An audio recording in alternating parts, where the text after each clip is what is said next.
fin d'études et pour obtenir un diplôme de coach thérapeute, on doit passer par ce petit exercice, celui de présenter des cas de coaching.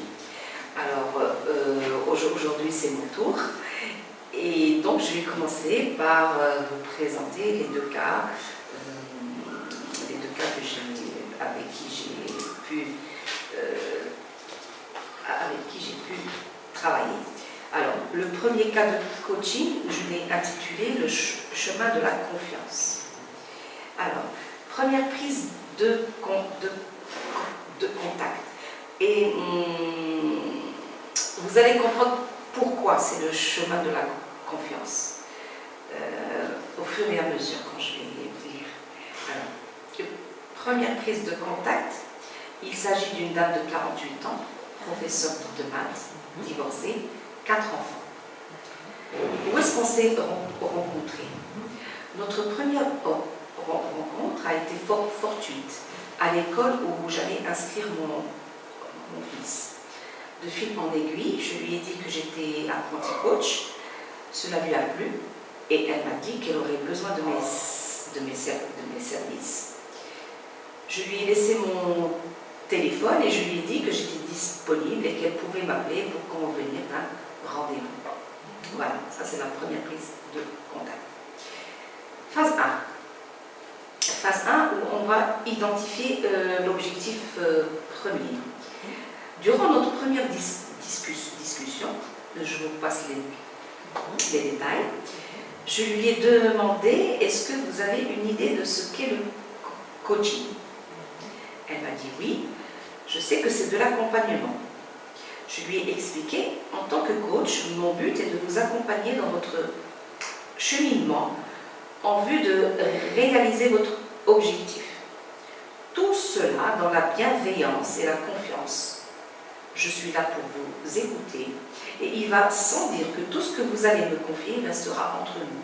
Et bien entendu, notre contrat est purement moral. Bien sûr, tout cela si vous acceptez de vous y prêter. » Le cadre étant posé, après son consentement, je lui ai dit « Que puis-je pour vous ?»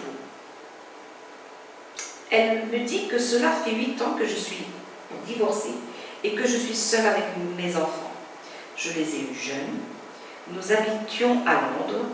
Après le divorce, je les ai ramenés au Maroc. C'était un vrai challenge pour moi, un vrai défi à relever, celui d'éduquer seule mes enfants. Maintenant, ma fille unique a eu son bac et doit aller rejoindre ses 2 grands frères à Londres pour faire ses études. Et moi, j'hésite entre tout laisser ici et l'accompagner ou la laisser partir. Donc, elle devait prendre une décision pour sa vie future entre soit tout laisser et partir avec sa fille, soit accepter en fait de se détacher de sa fille et de la laisser faire sa vie. Je reformule son objectif, et si j'ai bien compris, vous êtes dans un dilemme entre tout quitter pour accompagner votre fille ou la laisser voler de ses propres ailes, n'est-ce pas? Et vous voulez que j'éclaire votre lanterne pour que vous puissiez trouver votre chemin. Nous avons arrêté là pour reprendre quelques jours plus tard. Bien sûr, entre parenthèses, dans mes séances de coaching, en fait, c'est l'ici et maintenant qui prime, et c'est les émotions. Et quand la personne devant moi, je sens qu'elle a tout donné pour l'instant, et je la laisse sur une note pour qu'elle aille faire le travail, parce que le cerveau, il va travailler entre les séances, et puis elle va réfléchir. Donc je la laisse faire ce travail. Donc j'arrête. Parce qu'après, ça va devenir une discussion sur autre chose et sur la vie de tous les jours, et ça va dégénérer sur autre chose. Voilà. Alors, Diagnostic. Durant cette phase, je lui ai demandé si elle voulait bien se prêter au jeu de Socrate. Vous connaissez le jeu de Socrate, c'est-à-dire que j'allais lui poser des questions sans préparation aucune et qu'on allait découvrir des choses ensemble. Elle était partante. En l'écoutant et la faisant parler, bien sûr une écoute active et bienveillante, j'ai compris, je vous passe les détails, et ça je tiens à préciser que, en fait, que je ne donne pas de détails parce que il y a quand même, je respecte quand même l'intimité de la personne, je ne vais pas tout raconter. Je raconte que ce qui est important pour notre méthodologie, pour vous démontrer comment j'ai fait. Voilà. Qu'elle était très attachée à sa fille et à ses enfants parce qu'elle a vécu un divorce douloureux et elle a comblé le manque d'amour par l'attachement qu'elle portait à sa fille en particulier. Je répète si vous n'avez pas. C'est clair.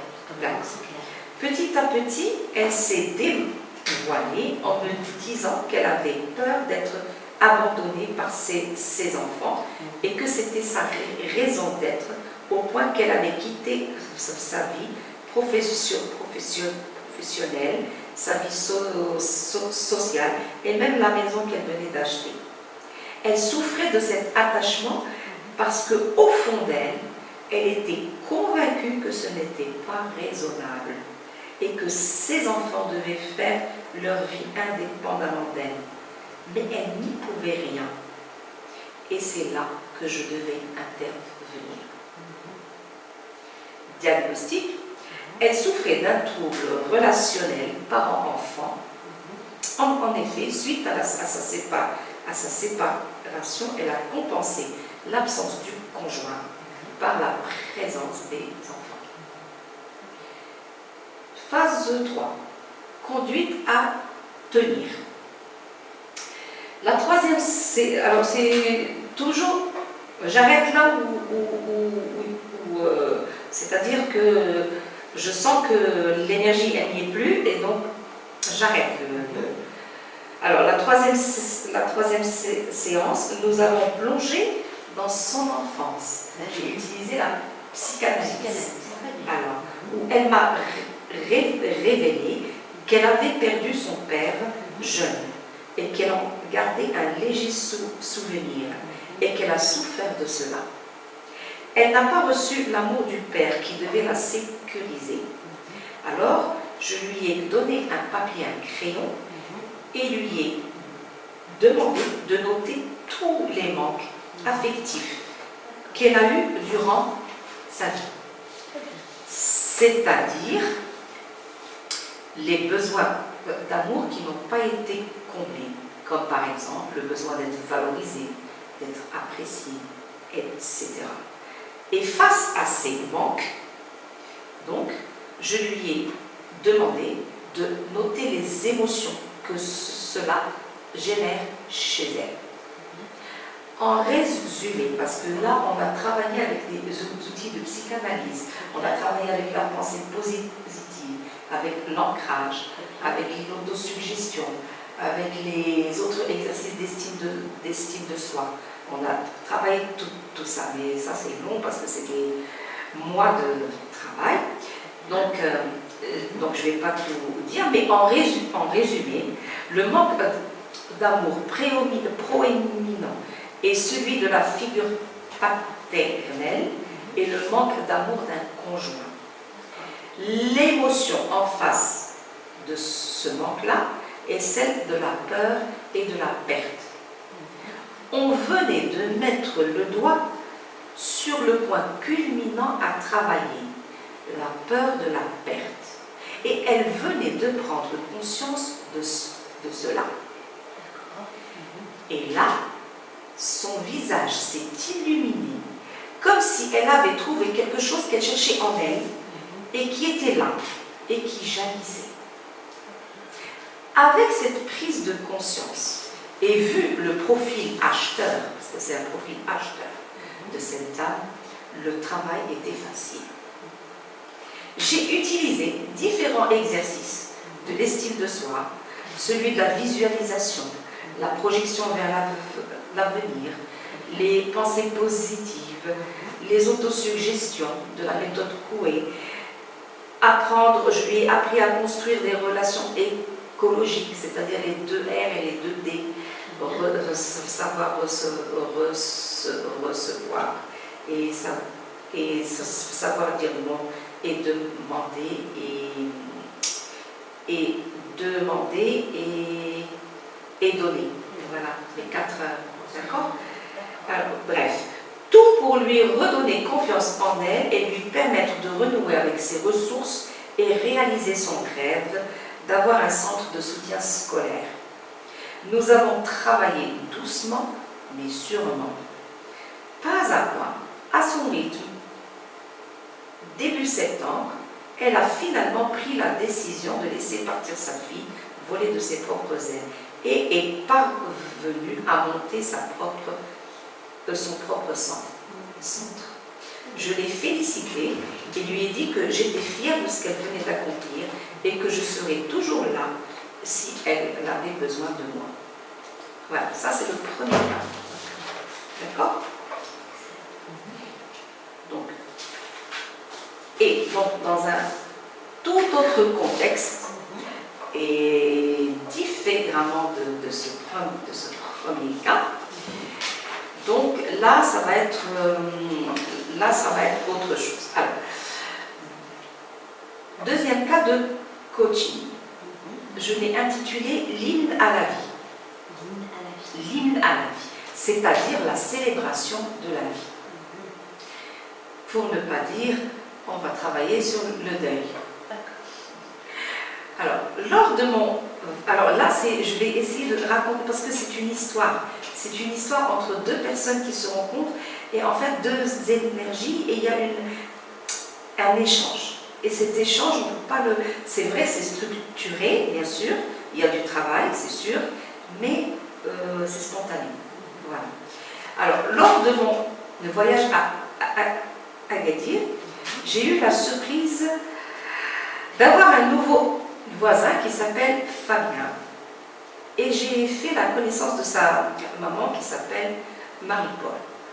On a échangé quelques mots et elle m'a dit « Je dors avec des somnifères. Cela fait 1 an que j'ai perdu mon mari et je n'arrive pas à dépasser le deuil. » Je lui ai demandé si elle était suivie. Elle m'a dit oui, mais ça ne donne pas de résultats. Ce ne sont que des médicaments. Et qu'elle sort d'une dépression qui a duré un bon bout de temps. Et que là, ça va mal, parce qu'elle n'arrive pas complètement à faire le deuil.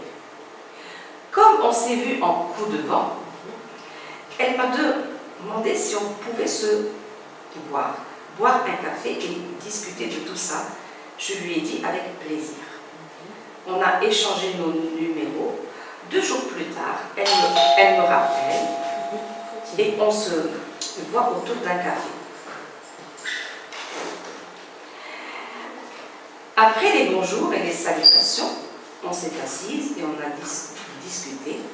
Et je lui ai dit, est-ce que vous savez ce que ça veut dire le coaching? Elle m'a dit, oui, ce sont des personnes qui parlent positif, qui accompagnent les gens pour agir. Entre autres, je lui ai dit, le coaching, c'est quelqu'un qui te prend par la main et te guide vers ton souhait tout en laissant le soin de découvrir des choses et d'arriver à les résoudre par soi-même.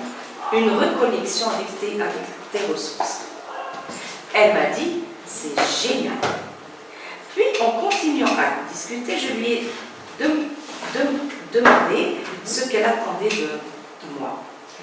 Elle m'a dit que je veux que vous m'aidiez à faire le deuil de mon mari.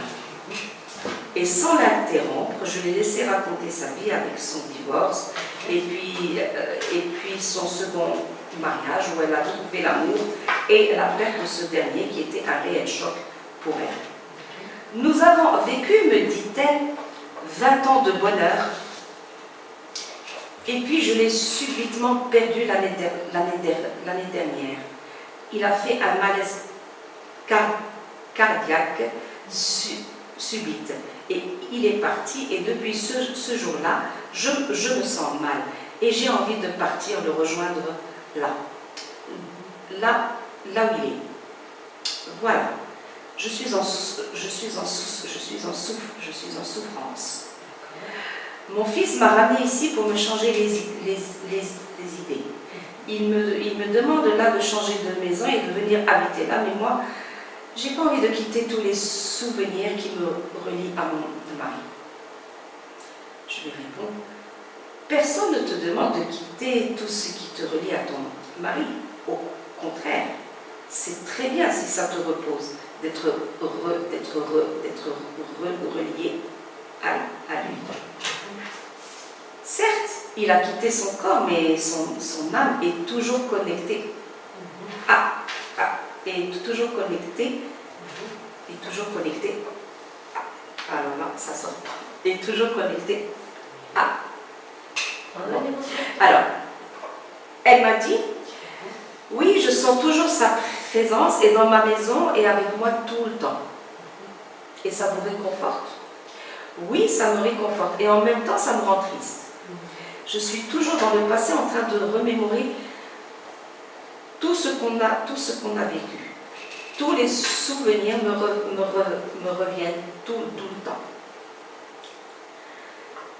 À la maison, tu as tout gardé de lui? Je lui ai posé la question. Tu as gardé tous ses vêtements, toutes ces petites choses, tout ce qui lui appartient? Oui, je n'ai pas osé. Je n'arrive pas à m'en défaire. D'accord. Donc là, si j'ai bien compris, vous voulez que je vous aide à dépasser ça, à accepter son départ, à accepter qu'il soit parti. C'est ça? Oui, j'aimerais bien si vous pouvez le faire, bien sûr. Je lui ai dit, ce n'est pas moi qui vais pouvoir le faire, c'est vous qui allez le faire. Elle me regarde avec un grand sourire. Ah oui, c'est vrai? Bien sûr, parce que vous êtes capable de le faire, et vous allez le faire. Je lui dis alors, la fois prochaine, on va se voir chez moi à la maison. Comme ça, on va être tranquille et discuter plus tranquillement, d'accord? Elle me dit d'accord. Alors, passe une semaine, elle me rappelle et on se donne rendez-vous à la maison très calmement. Je lui dis, ça va mieux? Elle me répond, oui, depuis la fois où je vous ai parlé, oui, ça va mieux. Et puis, bien, aussi parce qu'il fait beau et mon fils, il s'occupe de moi. Vous voyez, vous avez de la chance. Vous avez un garçon qui s'occupe de vous et vous donne de l'amour dont vous avez besoin et vous êtes bien accueillis, je crois. Oui, je suis très bien ici, je suis franchement bien entourée, mais le problème est toujours là. Je n'arrive pas à oublier d'ailleurs la nuit, surtout la nuit. Avant de m'endormir, je pleure. Ça me fait mal au cœur et je ne me sens pas bien. D'accord, alors relaxez-vous et respirez. Fermez les yeux et respirez profondément. Voilà, calmement. Et puis je lui dis, regardez-le. Voyez s'il est à côté de vous. Il me dit oui. Alors visualisez-le. Qu'est-ce qu'il fait? Elle me dit, il me sourit. Je lui dis, si vous étiez à sa place, est-ce que vous aimeriez le voir comme ça triste? Elle dit non. Alors qu'est-ce que vous lui auriez dit? Je vais lui dire non, ne sois pas triste, moi je vais bien, vis ta vie, je serai content, si tu es content et si tu es bien. Je lui ai dit, eh bien c'est justement ce qu'il est en train de vous dire. Là, elle me regarde, elle me dit oui. Je lui dis oui. Regarde, il est en train de vous dire, je te donne la permission de vivre ta vie, d'être heureuse. Et sois heureuse pour nous deux, tous les deux, et à jamais. Et moi, je ne te laisserai jamais. Je serai toujours là avec toi, mais je veux que tu sois heureuse. Nous avons terminé la séance là. Et nous avons convenu d'un rendez-vous le lendemain. Elle est partie toute remuée de ce qu'elle venait de ressentir. Le lendemain, on se revoit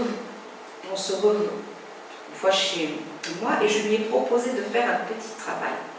Je lui ai donné une feuille de papier, un stylo et je lui ai demandé de noter tout ce qu'elle appréciait de son vécu avec son mari et tout ce qu'elle regrettait de n'avoir pas pu le faire avec lui ou le lui dire de son vivant. À côté de chaque fait relaté, elle écrivait son ressenti. Je ne raconterai pas les choses intimes, mais je dirais qu'en grosso modo, l'émotion qui jaillissait, c'était une émotion de tristesse. Elle était dans l'acceptation, c'est-à-dire qu'elle acceptait qu'il soit parti. Elle n'est pas dans la colère, mais plutôt dans la tristesse, parce qu'elle vivait dans le passé. Donc, il fallait remédier à ça par un ancrage dans le présent et une projection vers l'avenir. Je lui ai dit, et si maintenant tu te donnais la permission d'être heureuse dans l'avenir? Allez, on va se projeter un petit peu vers l'avenir. Comment te vois-tu dans quelques années? Qu'est-ce qui te ferait plaisir? Qu'est-ce que tu aimerais réaliser? Quelle est ta mission de vie? Quels sont tes hobbies? Quelles activités que tu faisais dans le passé que tu aimerais reprendre? Peut-être un sport, peut-être une activité associative où tu vas te donner à fond dedans. Plus je lui ai posé ces questions, plus son visage s'illuminait. Et avec de grands sourires, elle a pris le stylo et s'est mise à écrire. Je l'ai laissé faire pendant un quart d'heure. Elle réfléchissait, elle écrivait. En fait, le visage de la dame, et ça c'est vrai, je vous jure, le visage de la dame de 72 ans avait rajeuni. Plus elle écrivait, plus le sourire animait son visage. C'était magique. Un vrai moment de partage. Elle m'a remis le papier. J'ai trouvé plein de choses, parmi lesquelles sa passion pour les animaux délaissés. Elle voulait faire une association pour récupérer les animaux sans abri. C'était sa mission de vie. Elle aimait nager, danser, etc. Elle aimait peindre. Bref, elle a pris de bonnes résolutions vers l'avenir qui vont donner sens à son quotidien et la remettre dans la vie. Petit à petit, le deuil sera derrière elle et au lieu de célébrer la mort, elle va composer un hymne à la vie. On s'est quitté là. 3 mois se sont écoulés. Je l'ai revue. Elle allait mieux. Elle a repris le sport, ses activités. Elle m'a dit que je vais sauter le pas. Ça, c'est vrai. Elle me l'a dit, parce que je n'ai pas compris. Je lui ai dit, comment sauter le pas? Elle m'a dit, j'ai décidé, enfin, le manque d'affection qu'elle avait. Donc, je ne pouvais pas le travailler c'est pas possible. Il faut du temps. Mais j'ai essayé de la mettre sur... mais c'était ponctuel, c'est-à-dire que même l'objectif, elle était claire. C'est les profs de maths, elle était claire, elle savait. C'est qu'elle n'est pas convaincue, mais il y avait quelque chose. Et il fallait l'aider à la faire ressortir, cette chose. C'est vrai, et j'apprécie le fait que vous avez utilisé tout ce qui est respiration, technique de relaxation, imagination, visualisation, changement de rôle, position perceptuelle. Vous avez fait le travail, c'est un exercice PNL. J'ai apprécié le fait de changer de rôle pour pouvoir accepter la situation. J'ai apprécié également le fait d'être inconscient. Oui. D'accord, reconnecter avec le message conscient et le message inconscient. Aussi, gratitude et le fait de donner avec les faits. J'apprécie le fait d'être le coach, d'écrire et de noter. Parce qu'il prend conscience, je ne sais pas pourquoi, mais l'écriture, ça a un effet magique sur la personne qui est en face. Parce que quand elle écrit, elle réalise en fait ce qu'elle est en train d'écrire.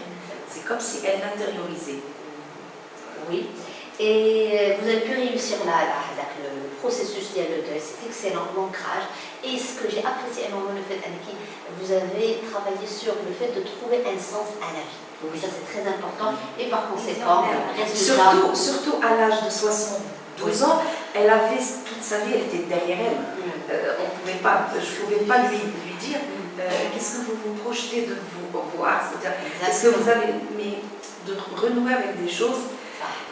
Et les quelques années, je ne pouvais pas aller. Mais bon, bien que bien qu'il n'y a pas d'âge pour faire. Exactement, tout à fait. Pour le premier cas, j'ai apprécié le fait d'aller c'est un cheminement, il y a l'anamnèse, on ressent qu'il y a l'anamnèse, il y a la phase, il y a l'objectif, il y a la définition du coaching, il y a le cadrage, il y a l'écoute de l'histoire, il y a la planification de la situation, il y a l'essai et le travail entre les séances de coaching. J'ai constaté que le premier cas est beaucoup plus cas où vous avez respecté à la lettre. Parce que c'est pas... Non, mais je vais vous dire pourquoi. Parce que le premier cas, c'était plus de prendre une décision. Donc il y a toujours la rationalisation. Je vais réfléchir. Et j'ai ça ou ça. Et donc, il y a d'ailleurs, j'ai utilisé la méthode Paiuti, j'ai utilisé les questions, et pour amener en fait la personne à mettre les mots sur ces mots M-A-U-X. C'est-à-dire oui, parce qu'elle n'était pas convaincue. Donc, c'était beaucoup plus dans la rationalisation. Par contre, le deuxième cas, c'était beaucoup plus dans l'émotion, dans les sentiments, dans la spiritualité. Mais je ne pouvais pas parler de spiritualité parce que la personne en face de moi, elle n'en parlait pas et je lui parlais son langage. Je ne vais pas lui dire Dieu, je n'ai pas évoqué l'au-delà. C'est juste la présence, la connexion. J'ai parlé son langage. Donc s'adapter au langage du coach, c'est une qualité extraordinaire. Donc là, vous avez utilisé les exercices de psychothérapie, de l'estime, la conscientisation du coaching, d'accord. Et bien sûr, vous avez parlé qu'il s'agit d'un cas de coaching acheteur. Rien à dire. Si vous avez autre chose, moi je voulais dire quelque chose. Moi je voulais dire quelque chose avant que vous ne parliez. D'abord, je voulais vous dire, d'abord vous remercier toutes. Et tous, même ceux qui ne sont pas là, je remercie tout le monde. Parce que c'était une année spéciale que je n'oublierai jamais. Une année où on a partagé beaucoup de choses, beaucoup d'émotions, beaucoup de rires, beaucoup aussi de clash. Mais c'est pas grave, c'était dans la bonne humeur. Et parce que c'était tous, toutes les, tous, hein, chacun avait une personnalité qui est forte et qui a une empreinte. Chacun a son empreinte. Et donc, mettre de la place pour tout le monde, c'était un jeu difficile. Mais je tiens à féliciter Mme Rachida parce qu'elle a su gérer tout ça. Elle a su nous cadrer quand il le fallait, nous laisser aller dans les débats, oui, quand il le fallait aussi, nous écouter, elle était à notre écoute, nous guider, et j'ai beaucoup appris, j'ai énormément appris de vous. Et c'est, à part le fait que ça soit un cursus scolaire, tout ça, universitaire, et on va travailler avec un diplôme et tout ça, à part ce côté-là, il y a le côté humain qui dépasse ce côté-là. Et ce côté humain, moi je ne trouve pas les mots pour le dire, sauf que je dirais que c'était une très belle aventure, mais une très belle leçon de vie. Et ça nous a, je suis sûre que tout le monde, tous ceux qui vont passer là, vont vous dire que après tout ça, il y a beaucoup de choses qui ont changé en nous. On a fait un réel travail sur nous-mêmes, on a pris conscience. Et d'ailleurs, ça m'amène à dire que, en fait, moi, pour résumer tout ce qu'on a vu et tout ce qu'on a fait pour le coaching, moi, je trouve qu'il y a deux clés. Si on a ces deux clés, on a tout. D'abord, la volonté, il faut que le coaché ait la volonté de changer. Très important. et la prise de conscience. Quand on prend conscience du problème, il est à moitié résolu. Voilà, le travail. Voilà. Exactement. Et voilà. Donc, bien sûr, on m'a fait aussi, on a tous fait le travail sur nous-mêmes. Et ça nous a appris d'essayer d'être la meilleure version de nous-mêmes. Donc, je vous remercie beaucoup de votre présence et de votre amour inconditionnel et de votre acceptation qui est vraiment sans limite, franchement. Et je ne salue pas parce qu'elle sourit quand je dis acceptation. Voilà, donc La j'imagine fort, Lina, quand oui, vous acceptez. ouais, Il y aura un exactement. effort. Il y Exactement. aura un effort. Voilà. Dans la fluidité, là. On cache un effort. Pas du tout. Là. Voilà. Donc, l'effort est belle. Voilà. Pas Et je vous dis c'était que... dans un Et Non, je mais vous dis dire que vraiment Et je vous dis, Ouais. j'ai pas fini, je Non, vous dis que maintenant, tout ça n'est qu'un début et que j'aimerais bien que tout ça, tout ce qu'on a construit entre nous ne se perde pas. Ne se perde pas dans le sens où on va construire encore davantage, on va collaborer ensemble, on va travailler ensemble et on va faire des choses ensemble. Charles, Tous ça c'est sûr. ensemble. Il faut développer davantage Voilà, je vous l'énergie. remercie. Merci Je vous remercie beaucoup, beaucoup. Abouchar. Merci. J'ai apprécié. Vraiment, j'ai aimé la présentation. Je laisse.